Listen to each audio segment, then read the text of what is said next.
Right, so we're replacing one of these guys today. I actually like the replacement they give you a little bit better than just one that you pick up off of a shelf because you got a little handle on it. Don't mind me, just woke up. A little wire clamp on it.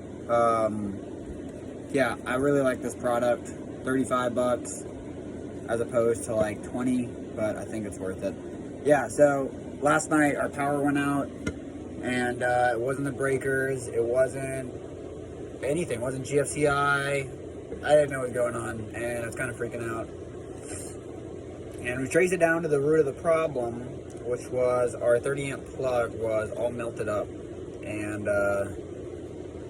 not a good sign. So we're going to replace that and see what happens. The first thing you're going to do is you're going to want to take out all those Phillips head screws. So I'll see you on that side. So here's what you're going to be seeing once you remove that plate. They're color coded, so there should really be no room for error. Yeah, they made this really easy on us, so let's go and strip that wire outside and get this all spliced up and we should be good. Alright, so here we are. Here is the plug we're going to be replacing, and we are third owner, so I don't really know the backstory behind this, but I do know this thing is fucked up and it's got to be replaced. And I don't know why I didn't just do this way in the past, because this electric tape has been here this whole time. That is newly melted. But yeah, no, this is not good. So we're gonna go ahead and take all the tape off and find the source of our problem. Right, so here we are at the wires. I have accidentally cut into one, so I gotta go a little bit lower. These are easy to cut into. This cord is not as deep as it might appear.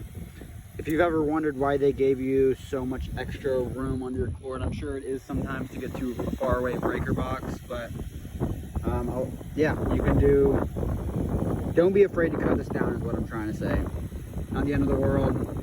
I think for this project I really only needed these tools right here.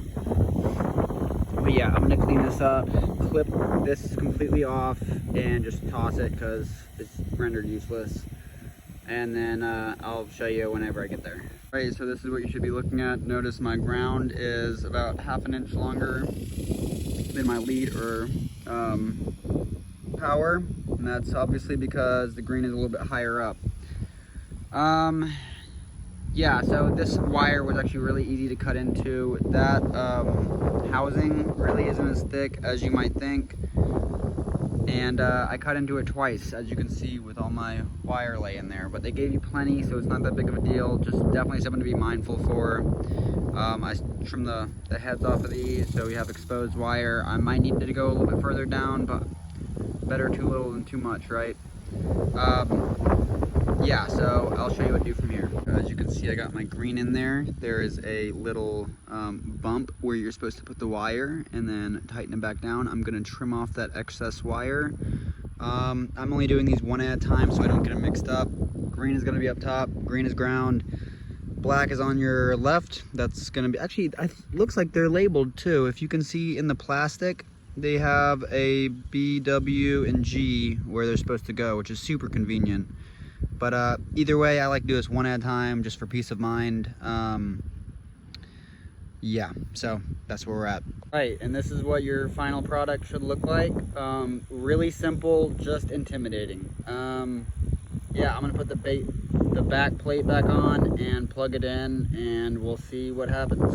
Right, we're ready to plug back in, and a very important thing to do is make sure your air conditioning is off, because a lot of the times it will fry this plug right here if it's running and you plug it in. So very important that really everything in your house should be off. But yeah, boom.